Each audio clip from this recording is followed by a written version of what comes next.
Olá a todos, meu nome é João, eu sou oncologista clínico daqui da instituição e a pedido do Dr. Aider, fui convidado para conversar com vocês em 15 minutos sobre alguns temas de oncologia. Hoje nós vamos começar falando sobre alguns conceitos básicos. Bem,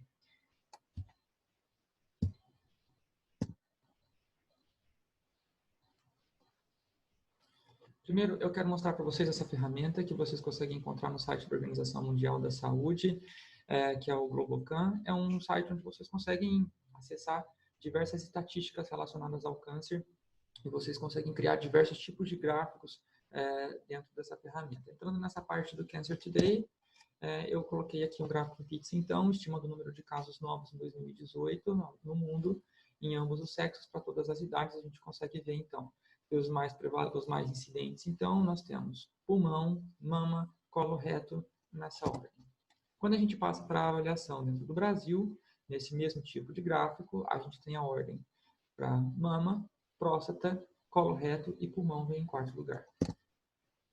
Dentro dessa mesma ferramenta, a gente consegue avaliar algumas diferenças regionais, né? Em termos de tanto de incidência, o número de casos novos, e tanto de mortalidade. Então, criando esse gráfico que avalia, no caso do Brasil, comparando com os Estados Unidos, a gente consegue ver que a incidência de câncer ela é bem maior nos Estados Unidos. Isso está relacionado, principalmente, ao fato de que os países desenvolvidos têm a parte estatística e epidemiológica é muito mais forte nesses países, né? Muito mais rigorosa. E, ao mesmo tempo, a gente consegue perceber, se a gente for parar para olhar aqui no câncer de pulmão, que, embora a incidência seja maior nesses países, aqui a gente tem que em torno de 2/3 dos pacientes vão falecer por câncer de pulmão. Enquanto que aqui no Brasil, olha só a diferença, quase todo mundo faleceu por câncer de pulmão com esse diagnóstico. Bom, no Brasil, as estimativas epidemiológicas são feitas pelo INCA, né? E no site do INCA vocês vão ter acesso ao último, que é de 2020. Nesse gráfico que avalia a distribuição em incidência para 2020, separados por sexo, nós temos, então, em homens, próstata, colo retal e pulmão. Nessa ordem, em mulher, a incidência de mama, colo reto em segundo também, e colo uterino em terceiro. Colo uterino é uma neoplasia bastante importante, principalmente nos países subdesenvolvidos, que é o caso do Brasil. Bom, agora, então, entrando no campo dos conceitos, que é o principal foco dessa aula.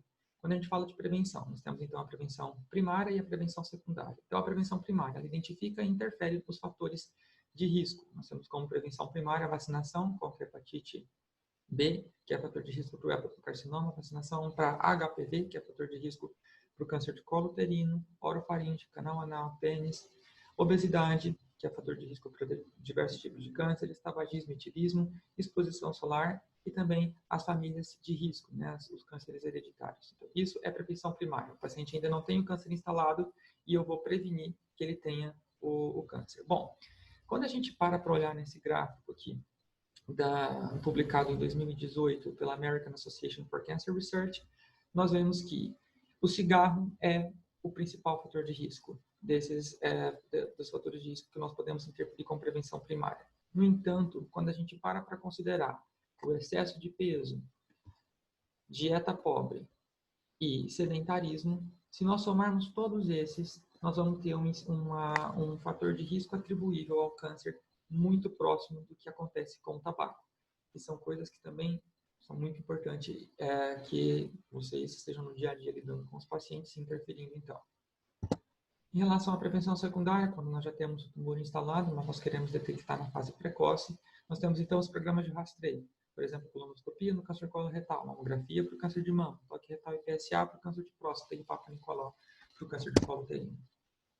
E frente a um paciente com câncer. Então, quando vocês receberem um paciente que faz acompanhamento com o oncologista, mas eventualmente ele vai passar com vocês em outra especialidade, ele tem um relatório do oncologista, muitas vezes vocês vão se deparar com determinados termos no relatório, ou mesmo quando vocês estiverem passando no ambulatório e estiverem acompanhando enfim, além da aula, uma discussão de caso, ou mesmo passando um caso na oncologia, vocês vão se deparar com alguns termos e o que é importante valorizar numa consulta oncológica, no relatório, enfim.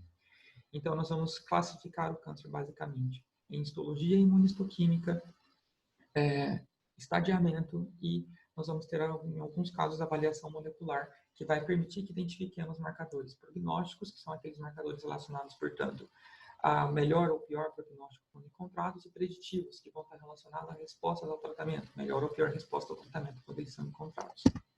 Em relação à classificação histológica e à imunistoquímica, então, primeiro, a gente tem que, sempre que eu tiver o diagnóstico de um câncer, eu tenho que ter a comprovação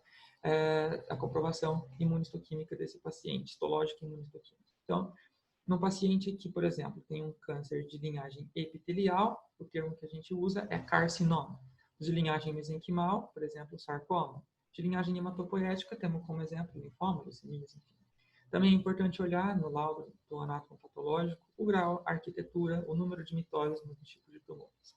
À direita, nós temos uma exemplificação de uma imunistoquímica para o câncer de mama. Notem, sempre que eu tenho uma imunistoquímica para o câncer de mama, essas 3 proteínas estarão representadas. Receptor de estrógeno, receptor de progesterona e o HER2. Então, pegando como exemplo, aqui em cima nós temos o HE e as 3 de baixo são imunistoquímicas para esses marcadores. Então, quando eu tenho um paciente que é receptor de estrogênio positivo, receptor de progesterona positivo e HER2 negativo, isso direciona o meu tratamento para um paciente que não tem expressão de HER2, ou seja, não vai ter benefício de terapia anti-HER2, mas tem um benefício em terapia hormonal e quimioterapia, por exemplo. Agora, se eu tenho um paciente onde eu não tenho receptor hormonal negativo, então estrogênio, progesterona negativo, mas eu tenho HER2 também negativo, eu já não tenho nem terapia anti-HER2. Eu não vou ter a terapia hormonal. Também só vai sobrar, nesse caso, a quimioterapia, mais recentemente imunoterapia em alguns cenários. Ok? Então, a imunistoquímica ela é extremamente importante. Ela ajuda, além de identificar muitas vezes o sítio primário da neoplasia, definir qual que vai ser o rumo do meu tratamento. Então, aqui eu exemplifiquei com câncer de mama, onde é extremamente necessário. Em relação ao estadiamento, então, nós vamos avaliar a extensão da doença. Então, primeiro eu defino o tipo de tumor que eu estou em frente, então. Depois eu vou definir qual é a extensão dessa doença para, então, programar meu tratamento. Exemplifico para vocês aqui, então, o estadiamento do câncer de mama. Nós estamos na 8ª edição do TNM, que é usado pela JCC, e ele é universalmente usado. Portanto, o T avalia o tamanho do tumor, o N, o número de linfonodos acometidos, o M, o acometimento de metástase de distância ou não, e depois isso é agrupado num grupo de estadiamento, como por exemplo, então T2, N1, N0 vai ser um estádio 2B. Isso a gente não precisa ter nada em mente, enfim, a gente sempre vai estar olhando, vocês não precisam decorar, só precisam entender que é uma parte extremamente importante na programação da linha terapêutica. Em seguida, nós precisamos classificar esses pacientes quanto aos aspectos moleculares, onde é importante identificar os fatores prognósticos. Alguns vão permitir que identifiquemos fatores prognósticos e outros fatores preditivos, outros tanto prognóstico quanto preditivo, que eu já expliquei. Então, os prognósticos são aqueles relacionados ao prognóstico da doença. Uma vez encontrado, por exemplo, então, um BRAF em colo, ele me permite saber que esses pacientes vão ter implicação prognóstica. Preditivo, encontrar, por exemplo, uma mutação do EGFR no pulmão, me diz que os pacientes que têm EGFR mutado vão ter vão poder receber terapia anti-EGFR, portanto. Então, basicamente, o que a gente tem eu vou exemplificar com câncer de pulmão. Antes, dividíamos esses pacientes em câncer, em neoplasia de pulmão de pequenas células e não pequenas células. Mais tarde, temos o adenocarcinoma, o carcinoma espinocelular, o carcinoma de grandes células.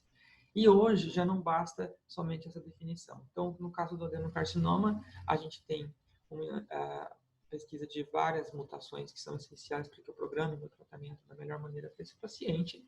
Por exemplo, 17% desses pacientes vão ter a mutação do EGFR, que vai ser, então, a mutação de sensibilidade para alguma terapia direcionada para o EGFR que não seja quimioterapia. Então, isso muda completamente a minha programação quanto ao tratamento. E eu vou exemplificar tudo isso com um caso clínico, então. Então, uma paciente de 60 anos, que não tinha história de tabagismo, internada para investigar dispneia. Na tomografia de tórax, ela tinha uma massa de 6 centímetros no lobo inferior direito, tinha um linfonodo subcarinal de 15 milímetros no menor eixo. Foi feita a biópsia guiada por tomografia dessa massa no pulmão, que identificou, então, um adenocarcinoma moderadamente diferenciado com imunistoquímica, marcando TTF1 e napsina A positivos. Ou seja, aqui eu tenho a primeira parte, a classificação histológica. Essa paciente foi realizada, então, um PET, que tinha o hipermetabolismo na massa do lobo inferior direito, no linfonodo subcarinal, e também tinha múltiplas lesões hepáticas hipermetabólicas, sugerindo implantes secundários. Aqui, então, avaliamos a extensão da doença, o estadiamento. Então, ela era uma paciente que tinha um T3, esse Czinho antes do T significa que o estadiamento clínico. Se fosse um P, seria o patológico, que eu vejo no anátomo patológico. YP é o que vem no anátomo patológico após a resposta da quimioterapia. Então, era um estadiamento clínico T3, N2 e N1C. Grupamento 4B. Foi feita, então, a avaliação molecular. No teste molecular foi identificada, então, a deleção do exon 19 do gene DGFR. Então, ela era uma paciente que tinha uma mutação de sensibilidade no gene DGFR, ou seja, ela era uma paciente EGFR mutada. E qual foi o tratamento proposto, então, baseado na classificação histológica adenocarcinoma, imunistoquímica, que confirmou sítio primário de pulmão, PET, que me deu o diagnóstico de uma doença metastática, avaliação molecular, uma paciente que tem EGFR, uma mutação da EGFR de sensibilidade. Então, o tratamento proposto para essa paciente, nesse caso, foi gefitinib, ou seja, nesse caso, a gente não propôs quimio, não propusemos imunoterapia ou os dois associados. A gente fez uma terapia-alvo baseada em tudo que nós precisamos, certo? Bom, para finalizar, um termo que frequentemente vocês vão se deparar são os hallmarks of cancer, não tem uma tradução muito específica, mas decoramos como pontos-chaves da carcinogênese. E é nesses pontos-chaves que a gente tenta atuar, então, com as terapêuticas. Por exemplo, a sinalização de proliferação sustentada. A gente tem os inibidores de EGFR. Em relação à indução de angiogênese, temos os inibidores do VEGF. Em relação à instabilidade do genoma e mutações, inibidor de PARP. Então, são 10, depois vocês deem uma olhada em cada um deles e em onde que cada alvo nós tentamos atuar, por favor. Em relação aos tipos de tratamento oncológico, nós temos basicamente os tratamentos que são curativos, onde nós precisamos colocar aquela doença em remissão. Então, por exemplo, um linfoma avançado ou uma neoplasia de testículo metastática. Nós fazemos o tratamento com a intenção de cura. Então, a gente visa colocar a doença em remissão com aquela terapia. Então, é um tratamento curativo. O tratamento adjuvante. O tratamento adjuvante ele é feito após um tratamento definitivo, local, e ele visa a erradicação de micrometástases, ou seja, eu faço um tratamento após uma cirurgia, por exemplo, visando tratar aquilo que eu não consigo enxergar no exame de imagem, mas que pode estar presente, que são as micrometástases. Então, esse é o objetivo do tratamento adjuvante. O tratamento neoadjuvante tem como objetivo primário, muitas vezes, a redução do volume tumoral e o melhor desfecho cirúrgico. Por exemplo, numa neoplasia de mama, onde eu faço um tratamento neoadjuvante, permite que seja realizada uma cirurgia conservadora. No entanto, além dessa importância, nós temos a possibilidade de avaliar muitas vezes como que esse tumor se comporta o tratamento in vivo, ok? E também visa a erradicação de micrometástase como tratamento adjuvante. E o tratamento paliativo é quando estamos frente a um diagnóstico de incurabilidade, por exemplo, no câncer de mama metastático, e nós visamos somente o controle de sintomas da doença e, se possível, aumento de sobrevida, certo? As referências quanto à aula estão cada uma aí no rodapé dos slides e eu estou à disposição caso queiram discutir alguma coisa. Muito obrigado.